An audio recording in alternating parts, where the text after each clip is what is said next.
Pemirsa, Ditreskrimum Polda Metro Jaya menangkap 21 anggota organisasi masyarakat imbas dari aksi unjuk rasa di depan gedung DPR pada Kamis kemarin. Informasi terkini, hasil pemeriksaan sementara 15 orang telah ditetapkan sebagai tersangka karena kedapatan membawa senjata tajam hingga peluru tajam saat aksi unjuk rasa itu berlangsung.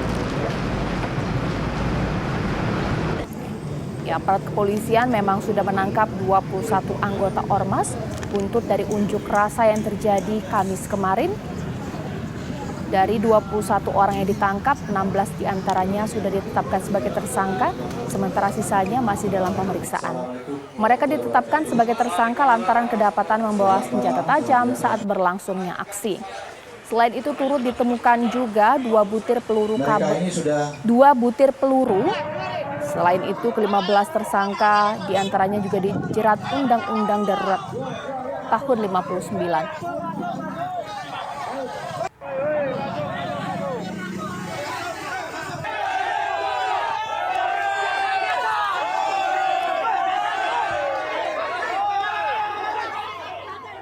Ya, untuk lebih jelasnya saya akan memperdalam ini dengan Kabid Humas Polda Metro Jaya, Kombes Pol E. Zulpan. Selamat malam, Pak Zulpan. Selamat malam, Mbak Caca. Ya, Pak Zulpan, sudah puluhan orang ditangkap, belasan ditetapkan sebagai tersangka. Untuk penetapan tersangka ini atas dasar apa, Pak? Apakah terbukti melakukan pengeroyokan atau dikarenakan memiliki senjata tajam? Ini bagaimana? Ya, pertama-tama pada kesempatan ini ya, kami sangat menyayangkan ya kejadian unjuk rasa kemarin yang dilakukan oleh Ormas Pemuda Pancasila yang berakhir dengan ricuh, bahkan melakukan tindakan pengeroyokan terhadap petugas yang melakukan pengamanan unjuk rasa.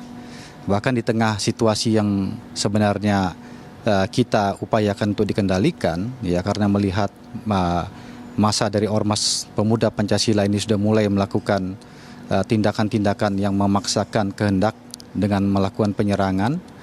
Nah, itu kita saksikan di dalam video sudah ada himbauan dari kepolisian. Bahkan di situ tampak Kapolres Metro Jakarta Pusat sudah memberikan himbauan agar massa untuk tertib dalam menyampaikan pendapat. Nah, namun ternyata ini tidak diindahkan oleh para pelaku ormas dari Pemuda Pancasila sehingga berakibat kerusuhan bahkan penyerangan dan pemukulan terhadap anggota Polda Metro Jaya atas nama AKBP Karo Sekali yang akhirnya harus mendapat perawatan di rumah sakit dan saat ini juga masih menjalani perawatan di rumah sakit akibat pemukulan yang mengakibatkan luka di kepala bagian belakang. Nah, kemudian terhadap mereka yang sudah kita amankan kemarin ya, awalnya memang kita amankan 21 orang, namun dalam pemeriksaan pendalaman terhadap mereka 15 orang secara sah dan terbukti ya, kemudian memenuhi unsur untuk ditetapkan sebagai tersangka sebagaimana diamanatkan dalam Undang-Undang Nomor 12 Tahun 51 ya tentang kepemilikan atau membawa senjata tajam yang mereka lakukan pada saat melakukan unjuk rasa di depan gedung DPR MPR tersebut. Kemudian ada satu lagi yang juga melakukan pemukulan, ini juga kita lakukan pemeriksaan dan penetapan tersangka. Ini tidak berhenti di sini saja, dari penyidik Polda Metro Jaya akan mengembangkan kasus ini, artinya penegakan hukum yang kita lakukan terhadap mereka-mereka yang melakukan kerusuhan, bahkan melakukan pemukulan terhadap aparat kepolisian. Nah, ini tentunya kita akan kembangkan lagi. Saat ini masih dilakukan pemeriksaan lanjutan kepada para tersangka yang sudah kita amankan. Kemungkinan juga apabila ada pelaku-pelaku lain yang nanti secara nyata dan terbukti memenuhi unsur minimal 2 alat bukti yang sah, tentunya nanti akan ada kita tetapkan sebagai tersangka. Kemudian dari kegiatan unjuk rasa yang berakhir dengan kerusuhan tersebut, artinya dari Ormas Pemuda Pancasila ya melakukan penyampaian pendapat di muka umum ini secara tidak terpuji ya, ini tentunya kita sayangkan. Oleh sebab itu dari Polda Metro Jaya kita juga akan memanggil ya koordinator kegiatan ini ya untuk meminta pertanggungjawabannya. Baik.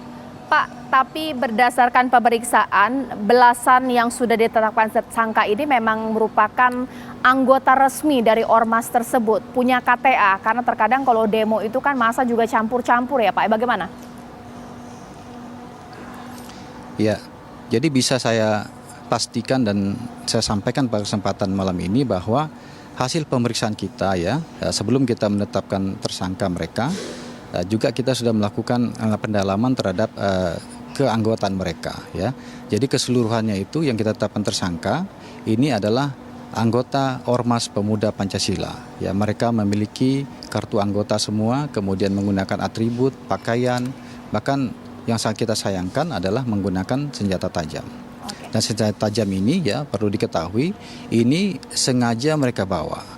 Jadi sebelum melaksanakan unjuk rasa di depan gedung DPR MPR, mereka sudah mempersiapkan senjata tajam itu. Jadi tentunya ini sudah ada niat ya. Kita sangat sayangkan kegiatan seperti ini tentunya tidak terpuji ya. Jadi tidak untuk dicontoh lah seperti ini yang dilakukan oleh Ormas Pemuda Pancasila ini.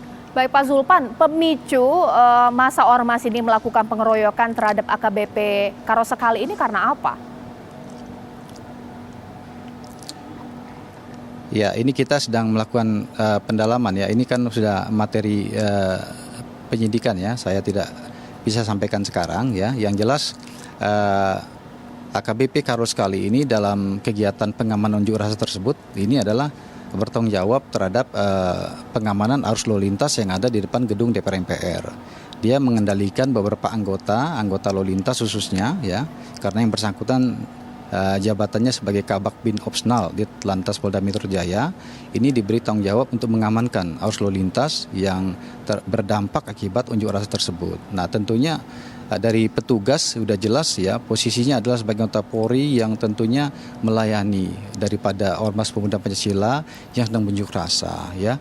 Namun penyerangan yang dilakukan ini tentunya mencederai daripada kegiatan penyampaian pendapat di muka umum itu sendiri. Baik, Pak Zulpan terakhir ini sudah dengar pasti bahwa akan ada wacana untuk melakukan aksi yang serupa dari ormas ini. Ini bagaimana tanggapan dari pihak kepolisian? Ya tentunya kegiatan unjuk rasa kemudian menyampaikan pendapat di muka umum tentunya ada ketentuannya ya. Seperti yang kemarin dilakukan sebenarnya sudah ada pemberitahuan kepada kita sehingga Polda Metro Jaya melakukan pengamanan dalam rangka melayani mereka dalam rangka menyampaikan pendapat di muka umum. Ya nanti kita akan lihat apabila mereka akan melakukan kegiatan tentunya harus melaporkan kepada Polda Metro Jaya ya. Baik, terima kasih Kabid Humas Polda Metro Jaya, Kombes Pol E. Zulpan. Kita harap kasus ini bisa diusut ya secara jelas.